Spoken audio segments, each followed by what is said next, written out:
يا جماعة مرة واثنين وثلاثة. أنا شخصيا كخالد الغندور سعيد لأن كان ليا دور مهم جدا بأن أنا فتحت البرنامج للوايت نايتس واحتويتهم، وقدرت من خلال الحمد لله رب العالمين ان هم يوصلوا صوتهم ان ترجع المياه مع مجاريها مع مجلس إدارة النادي الزمالك، وان المجموعة ترجع تشجع فرقتها وتروح المدرجات.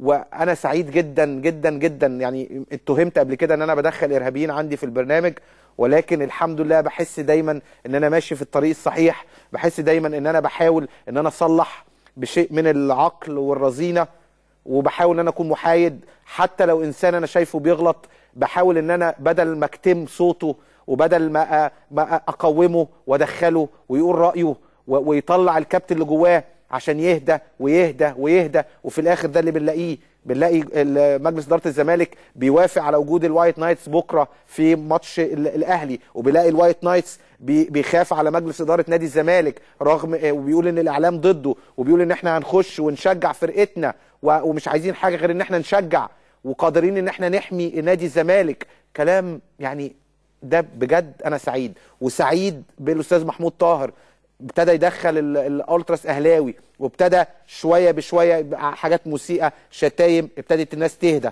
مره واثنين وثلاثه. امبارح احنا شايفهم ما بينهم وما بين جماهير الاتحاد السكندري ما فيش نص متر، وممكن ينطوا ويضربوا لعيبه الاتحاد السكندري ولا عايزين. مفيش حد نزل الملعب شجعوا فرقتهم. الفريق الاهلي اتغلب امبارح في الباسكت، ما حصلش حاجه، مفيش حاجه اتكسرت. ده اللي بنتمناه يا جماعه عقبال ماتش مصر والسنغال.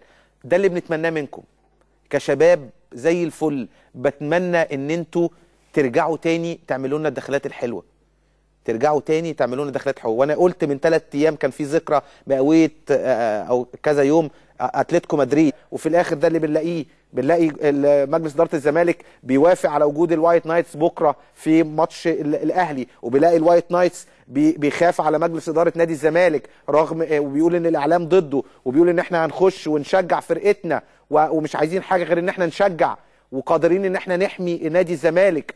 كلام يعني ده بجد انا سعيد. وسعيد بالاستاذ محمود طاهر ابتدى يدخل الالتراس اهلاوي، وابتدى شويه بشويه حاجات مسيئه شتايم، ابتدت الناس تهدى مره واثنين وثلاثه. امبارح احنا شايفهم ما بينهم وما بين جماهير الاتحاد السكندري.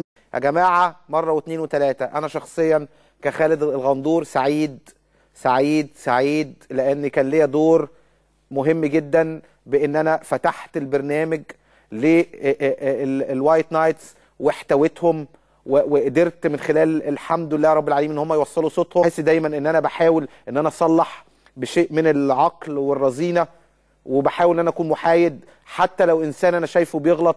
بحاول ان انا بدل ما اكتم صوته وبدل ما اقومه وادخله ويقول رايه ويطلع الكبت اللي جواه عشان يهدى ويهدى ويهدى، ان ترجع المياه مع مجاريها مع مجلس اداره النادي الزمالك، وان المجموعه ترجع تشجع فرقتها وتروح المدرجات.